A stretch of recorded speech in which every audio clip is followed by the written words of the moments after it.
riak ni mudah nak faham. Buat apa semua nak tunjuk ke orang. Pi masjid tunjuk ke orang, pi mengaji tunjuk ke orang, tawaf di Baitillahil Haram tunjuk ke orang, ziarah makam Nabi tunjuk ke orang. Tuan-tuan buat apa ni? Tunjuk ke orang kita boleh apa? Pi masjid tunjuk ke orang kita dapat apa? Pi mengaji tunjuk ke orang kita dapat apa? Pi umrah tunjuk dengan orang kita dapat apa?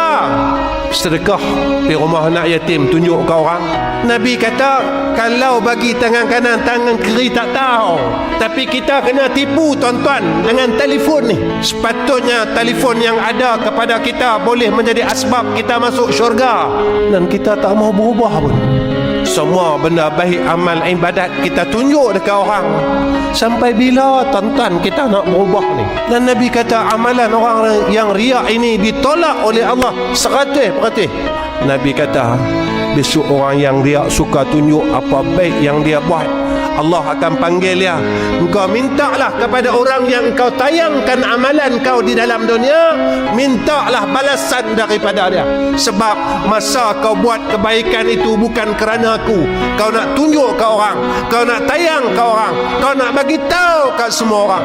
Yang tu yang kita buat dari dulu sampai lah.